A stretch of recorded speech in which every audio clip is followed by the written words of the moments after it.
வணக்கம். இன்னைக்கு நாம சிவவாக்கியர் எழுதின ஒரு சின்ன பாடலை பத்தி கொஞ்சம் ஆழமா பேச போறோம். அதுல ஒரு கேள்வி இருக்கு. நாம நமக்கு தேவையான பதில்களை ஏன் எப்பவும் வெளியில தேடிட்டே இருக்கோம்? இது ஒரு ஓட்டம், ஒரு தேடல். இது ஏன்? ஆமா. சிவவாக்கியர் ஒரு சித்தர். அவர் கேள்விகள் ரொம்ப நேரடியா இருக்கும். வழக்கமான சடங்குகளை எல்லாம் கேள்வி கேட்ட புரட்சியாளர்னே சொல்லலாம். அவர் பாடல் பார்க்க எளிமையா இருந்தாலும் அதோட அர்த்தம் ரொம்ப ஆழமானது. அந்த பாடலோட முதல் வரிகளே ஒரு மாதிரி அதிரடியா இருக்கு. ஓடி ஓடி ஓடி ஓடி உட்கலந்த சோதிய நாடி நாடி நாடி நாடி நாட்களும் கழிந்து போய். இதை கேட்கும்போதே ஒரு மூச்சு வாங்குற மாதிரி இருக்கு இல்லையா? கரெக்ட். அந்த பதட்டம், அந்த அவசரம் தான் விஷயமே.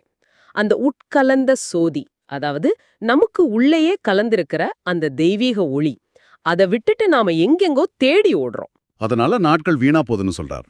ஆமா. இது வெறும் ஆன்மீகம் மட்டும் இல்ல. இன்னைக்கு நாம உளவியல்ல சொல்றோமே இன்டர்னல் லோக்கஸ் ஆஃப் கண்ட்ரோல். அதாவது உண்மையான அமைதி, சக்தி எல்லாமே நமக்குள்ள இருந்து தான் வரணும்னு அன்னிக்கே சொல்லியிருக்கார். ஆனா இதுல ஒரு சின்ன குழப்பம் வருது. நாம உலகத்தை சுத்தி பார்க்கறது, பல விஷயங்களை கத்துக்கிறது, இது மூலமா தானே நமக்கு ஞானம் கிடைக்கும்னு நினைக்கிறோம். எல்லாத்தையும் விட்டுட்டு உள்ளேயே பாருன்னு சொல்றது கொஞ்சம் நடைமுறைக்கு சாத்தியமா? ரொம்ப முக்கியமான கேள்வி. சிவவாக்கியர் கத்துக்கிறதையோ உலகத்தை பாக்குறதையோ தப்பு சொல்லல. ஆனா தேடுற பொருளோட முகவரி தப்புங்கிறாரு. முகவரி தப்பா? ஆமா. உங்களுக்குள்ள இருக்கிற ஒரு விஷயத்த நீங்க வெளியில தேடினா எப்படி கிடைக்கும்? அந்த தேடலோட விளைவு என்னங்கிறது தான் அடுத்த வரிகள்ல இன்னும் பயங்கரமா இருக்கு. ஆமா, அந்த வரிகள் தான் ரொம்ப தீவிரமா இருக்கு. வாடி வாடி வாடி மாண்டு போன மாந்தர்கள் கோடி கோடி கோடி எண்ணிறந்த கோடியே. கேட்கவே மனசுக்கு ரொம்ப கஷ்டமா இருக்கு. சரியா சொன்னீங்க. அந்த விரக்தியும் வேதனையும் தான் பாடலோட மையம்.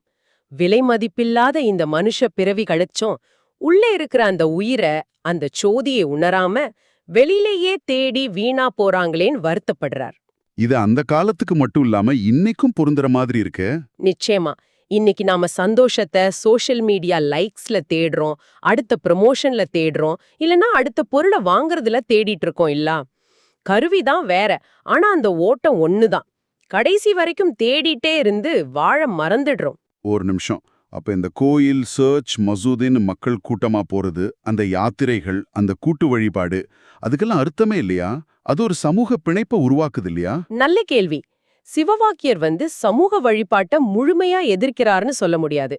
ஆனா அதையே இறுதி இலக்கா நினைச்சிடக்கூடாதுன்னு எச்சரிக்கிறார். அந்த வெளிப்புற சடங்குகள் ஒரு தொடக்க புள்ளியா இருக்கலாம், ஒரு ஊக்கத்தை கொடுக்கலாம். சரி. ஆனா பயணம் அங்கேயே நின்னுடக்கூடாது. அது உங்களுக்குள்ளே கூட்டிட்டு போகணும். இல்லாட்டி அது வெறும் சத்தம்தான், சாதனை இல்ல. அந்த வெளிப்புற அனுபவங்கள் ஒரு தூண்டுகோலா இருக்கணுமே தவிர அதுவே பயணமா மாறிடக்கூடாது. ஓகே, இப்போ தெளிவா புரியுது. அப்ப விஷயம் ரொம்ப சிம்பிள் தான். நாம தேடுறது எதுவா இருந்தாலும் சரி, அமைதி, சந்தோஷம் இல்ல கடவுள், அதுக்கான வரைபடம் நமக்குள்ளதான் இருக்கு. மிகச் சரியாக. வெளியில இருக்கிறதெல்லாம் வழிகாட்டி பலகைகள் மட்டும்தான். நாம பலகைகளையே கட்டிப்பிடிச்சிட்டு நின்னுடக்கூடாது. அருமை. சரி, உங்களுக்காக ஒரு இறுதி சிந்தனை. இந்த உட்கலந்த சோதிய கடவுள்னு மட்டும் பார்க்காம, உங்களோட தனித்திறமை, உங்க உண்மையான நோக்கம், இல்லனா உங்க சுய அறிவு நினைச்சு பாருங்க.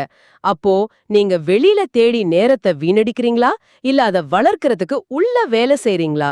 இந்த கேள்விக்கான பதில் உங்க வாழ்க்கையையே மாத்தலாம். யோசித்து பாருங்க.